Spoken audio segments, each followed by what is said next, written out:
What I'm about to say is the dangerous truth of what has been going on in Federal Teaching Hospital, Lokoja. And as I speak, there are 5 union leaders who have been sacked, lost their job for revealing this truth. It is no longer news that healthcare services in FTH Lokoja is very bad. With the absence of several life-saving medical equipment and the breakdown of a lot more, what is more shocking is that the X-ray machine in the hospital has not been functional for the past 8 months. Same thing with the dialysis unit. However, the head of these departments have private hospitals 30 seconds away from the Federal Teaching Hospital and benefits directly from the patients who were supposed to benefit from the public hospital services. This is a direct exploitation of the patients financially, and it goes against the Code of Medical Ethics set out by the Medical and Dental Council of Nigeria. This same hospital has severe shortage of healthcare providers, especially doctors, with 272 resident doctors 5 years ago, reducing to only 35 resident doctors presently. Doctors are placed on excessive working hours that leads to burnout. A doctor from the surgery department in the same hospital was placed on 30 days duty every day, 24 hours. And this is coming in the same month when the nation mourns the death of one of its dedicated doctors who died after 72-hour duty. There are also reports of shocking and horrific practices going on due to the dysfunction of the mortuary services. The whole sterilization unit in the hospital is reported to be in total ruins,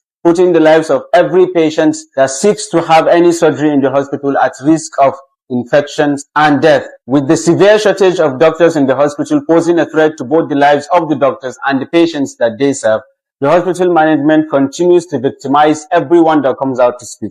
They continue to employ doctors as locum staff for several years, denying them their benefits, only to renew their contracts for 4 months. The hospital management has gone as far as giving evil employment contracts to its staff, denying them from joining any union membership. Several doctors have reported having miscarriages from the burden of excessive working hours, and even a non-medical staff has lost her life in the same hospital after being on shift for 7 days and was turned away, denying her the right to seek care in the hospital she has dedicated most of her life working due to lack of bed space. Despite the State House of Representatives intervention, the management continues to victimize any doctor that comes out to speak the truth. This is a total violation of the fundamental human rights of both the doctors and the patients that they serve. So we call on the federal government, the Federal Ministry of Health, the Kogi State Ministry of Health, all relevant stakeholders, and every well-meaning Nigerian to hasten investigation into the issues of the management of Federal Teaching Hospital Lokoja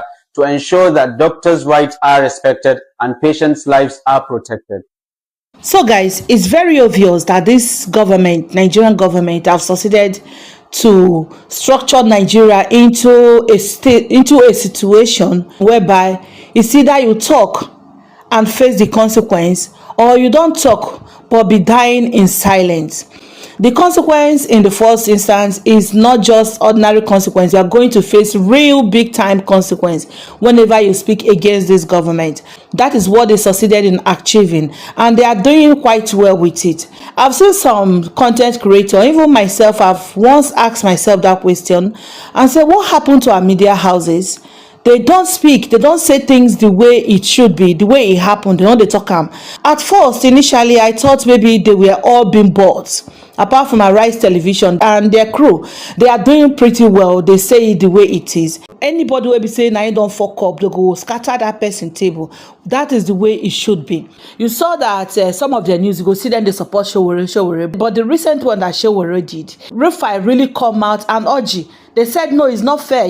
The discussion between you and Bayo Nanoga, you are not supposed to expose it, which is the right thing. Because number one, the guy sent you the message based on the fact saying you with an apadi, even in the past. Anyway, that is by the way. The essence of making this video is what is happening in Kebbi State. Guys, in case you don't know, the journalists will come out, raise alarm about the situation on ground in Kebbi State concerning the hospitals in Kebbi State. As we speak, so police don't nab the guy. The governor of Kebbi State don't arrest the guy for talking, as in speaking what is happening in the country. Let's not forget, this is not the same governor where we say of recent, he showed us the APC secretariat when he built for APC. Meanwhile, the hospitals in his state is suffering. Look at the way the hospitals in his state be federal hospital, guys. This is federal hospital. They arrest the guy for speaking out, for crying out. They arrest this guy. That is how APC government is running this country. And if you talk, some kind people go come for your comment section. They talk some kind things where I don't understand. You go, they wonder, say, these people, are they not living in the same reality where we they live? Or is our reality different from these people's reality? This really called for questioning. And funny enough, I know some of those people, they not chop belleful. Not be said and chop money from APC government. But you will see them in the comment section still defending APC government. That one no wow you, omo, e wow me, in case it no shock you. That one really surprised me. So guys, I'm not going to take too much of your time, but let me just allow you to take a look at the situation of things in Kebbi State right now and how Arise Television crew really reacted to this. Please let me know your honest opinion in the comment section. Don't forget to help us to share this video. We really need to share this video so that may the governor anyhow want one. Let's create awareness. May the governor, may they release the guy. The guy speak the truth to power instead of the government to take all these critics, all these things where they happen. Yes, the governor fit us say no waiting they happen for instance. Now the guy don't already create the awareness, raise alarm. It's not for the government to come into it and take action. No, Nigerians, a lot of us cannot reach these leaders. But through this medium, this is a platform where we can air our voices, speak our mind, and somehow, it will get to them. And if really this government happens to be a government that carries the people along, that is there for the people, all they just need to do is to address those issues, not arresting the journalists that raise alarm of what is happening in the state. Guys, this matter, I beg, we really need to talk inside this matter. Let's lend our voice by sharing this video. Thank you very much. As I allow you to take a look now. New report from activist and journalist Dan Bello. The Kebbi State Governor, Dr. Nasiru Idris, is being accused of arresting a journalist, Hassan Maye Waya Kangiwa, who was reported to have made the shocking video showing an elderly man laying on a bed frame without a mattress in a desolate room while receiving treatment at the Kangiwa General Hospital in the state. Well, according to Dan Bello, the journalist had to run from his home due to threats, but is now in police detention. Users on social media have condemned the journalist's detention and are now demanding his immediate release. I mean, I cannot believe this story. Rufai, we took this story yesterday and we were calling for a response for that dilapidated hospital and why they are subjecting our Nigerians to this sort of hardship. And we're hearing that this man who made the video has been arrested. Rufai, they will not respond to you or G because there's no leadership accountability. We are running a demonstration of grace. So when citizen journalism comes into place and reveals such a thing like this, that the governor ought to do something about, they will go and follow the messenger and arrest the messenger and use the same police that are suffering the same scourge of this country to arrest. That's why sometimes I believe you should arrest protest too, because the man, he speaks a lot of facts. That's the exact country we live in. So when you now ask the police, on what did they arrest now? They will say cybercrime charges. What? That's why it's... He didn't say anything. No, but they will tell you cybercrime charges. They will say he just showed the video. They will say it's leaking state secrets. In fact, they will quote one act in a draconian military law and put the law there. Because you see, law in this country, they use it to victimize people. It's only in this country that law and courts does not catch rich and elite people. It's only the poor man. Please release that man. Oh. Yes. Release that man. We beg you, whoever you are as governor, and quickly attend to this. Because if we look at your state budget now, you will have budget for health care. But you can see people, the man is sleeping on bare metal. And that's the country we live. They will say cybercrime. They will fight charges again. You know the next thing they will do now, if we talk too much, the next thing they will do, you go and put charges and rush him to court. No. And tell the judges to hurt him. You see, that's why, plus judiciary, plus all the systems of government, plus it's a joke we run in this country. And you know what pains me the most? Yeah.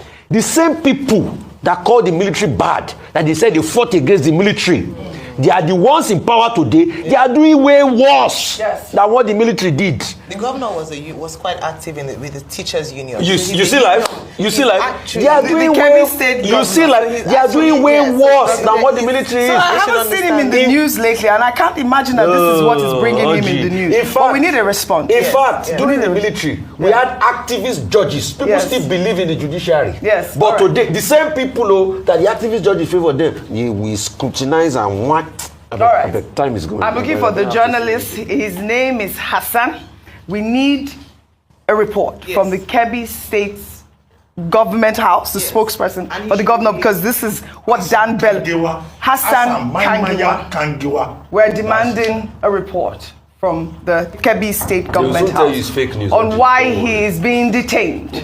Well, all right. Former presidential candidate Peter Obi has resumed his public engagements after a brief health-related break. Peter Obi confirmed his return in a post on X, where he shared details of a visit to a luxury fashion brand in Lagos. Obi used the opportunity to advocate for the support of small and medium-sized enterprises, emphasizing their role in shifting Nigeria from a consumption-based economy to a production-based one, elevating poverty and fostering the country as a hub for creativity and trade. He wrote in part, "Yesterday, I visited Maison de Helen Factory, a proudly Nigerian luxury fashion brand that has existed since 1990 under the visionary designer Helen Unuale, who learned this talent from her mother and has now passed this visionary talent to her daughter, Elise Unuane.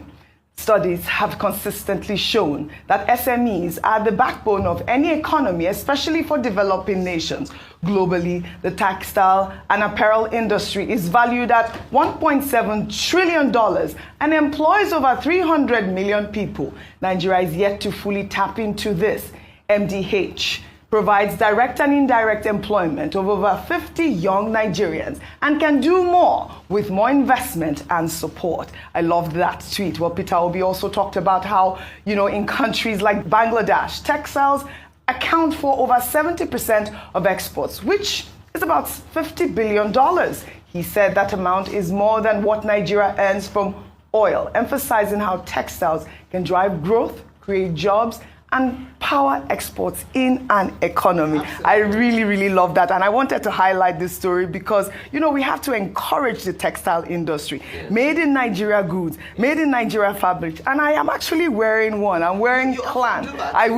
This is Clan. And she's the daughter of Diola Sego. Yeah. And we have to continue to, encourage these SMEs, and which is what presidential candidate Peter Obi is saying. Yeah. Well, first of all, welcome back. I'm glad that his health, he went off based on medical advice, and to see him back is good. Yes. First of all, we want a strong opposition in Nigeria. Yes. I must say that it is healthy for any democracy, and also it helps to highlight salient issues in the economy, one of which is what he was talking about there, and he demonstrated it by visiting a small business, particularly in the textile industry. Correct. We've often talked about the revenue that Nigeria loses by not investing and focusing on an industry that used to thrive, especially even with us exporting some of our indigenous fabric. I know some states like Ogun State, for instance, are pushing for the Adire fabric and trying to make an industry out of that, which is very commendable. But in speaking about how our SMEs, our small businesses can do well and contribute significantly to the economy, absolutely true.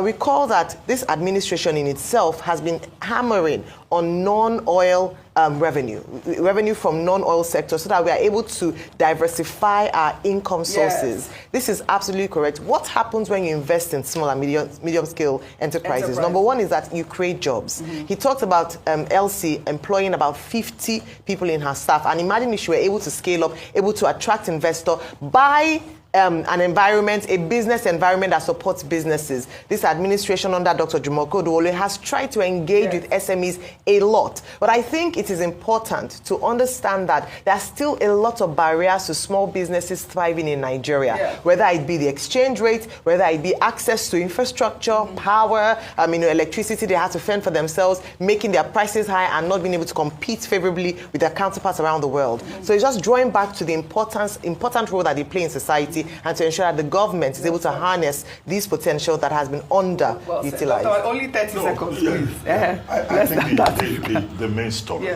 is about Peter Obi's health pause. Yes. He said he was advised by his doctors to rest after he saw that his body was showing him some signs. Yes. And I think that is an important lesson for everybody. I like that. Not just people in public affairs, also people in the professions, including people on this table, that You listen to your body. You want to and take you a li- break. and you I know where you're going with this message. and you listen to your doctors, Want to go because these days we have something they call the sudden death syndrome. You see a lot of people, they will just collapse. One doctor, patriotic doctor, died after working non-stop for 72 hours. So you have Mr. Peter Obi saying, his doctor asked him to rest, and then he decided to take a pause. There are people who will tell their doctor that I was in church yesterday, my pastor saw a vision that I will live till 100, and they would rather listen to their pastor than listen to the doctor. So you listen to your doctor? Yes. No, but I will take a pause. Dr. Matthew, your leave is not approved. No, it's not approved. But what I'm just saying is that people should prioritize their health. Yeah. Well health said. is wealth. And I think in this regard, Mr. Peter Obi has shown good example. Well said, He can Dr. continue talking about SMEs and don't borrow, invest in productivity, not consumption. He's welcome back to the beat.